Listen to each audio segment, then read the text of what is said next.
കർണാടകയിൽ നിന്ന് KSRTC ബസ്സിൽ കടത്തുകയായിരുന്ന MDMAയുമായി 3 യുവാക്കൾ വയനാട്ടിൽ പിടിയിലായി. ലഹരി വിരുദ്ധ സ്ക്വാഡും ബത്തേരി പോലീസും ചേർന്നാണ് പ്രതികളെ മുത്തങ്ങയിൽ വെച്ച് പിടികൂടിയത്. ഇവരിൽ നിന്ന് 36 ഗ്രാം MDMA പിടിച്ചെടുത്തു.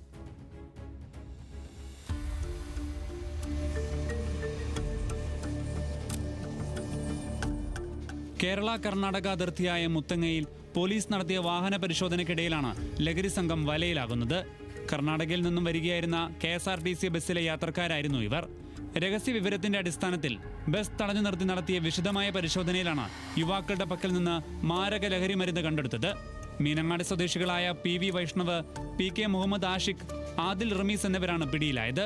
ബംഗളൂരുവിൽ നിന്ന് വൻതോതിൽ ലഹരി മരുന്ന് വാങ്ങി സംസ്ഥാനത്തെ വിവിധ ഭാഗങ്ങളിൽ വിൽപ്പന നടത്തുന്നതിനായി ഒളിച്ചു കടത്താൻ ശ്രമിക്കുകയായിരുന്നു ഈ 3 അംഗ സംഘമെന്ന് പോലീസ് വ്യക്തമാക്കി.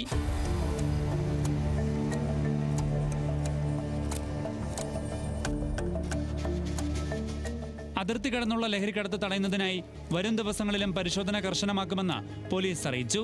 അന്തർ സംസ്ഥാന ബസ്സുകളും വിനോദസഞ്ചാരികളുടെ വാഹനങ്ങളും കേന്ദ്രീകരിച്ച് നിരീക്ഷണം ശക്തമാക്കിയിട്ടുണ്ട്. Bathery police sub inspector Justin ജോയിയുടെ നേതൃത്വത്തിലായിരുന്നു അന്വേഷണം. പിടിയിലായ യുവാക്കൾക്ക് പിന്നിൽ വലിയ ലഹരി മാഫിയ പ്രവർത്തിക്കുന്നുണ്ടോ എന്നും ഇവർ മുൻപും സമാനമായ രീതിയിൽ ലഹരി മരുന്ന് കടത്തിയിട്ടുണ്ടോ എന്നും അറിയാൻ പ്രതികളുടെ ഫോൺ രേഖകൾ ഉൾപ്പെടെ കേന്ദ്രീകരിച്ച് പോലീസ് അന്വേഷിക്കും. പ്രതികളെ കോടതിയിൽ ഹാജരാക്കി റിമാൻഡ് ചെയ്തു. ന്യൂസ് മലയാളം, വയനാട്.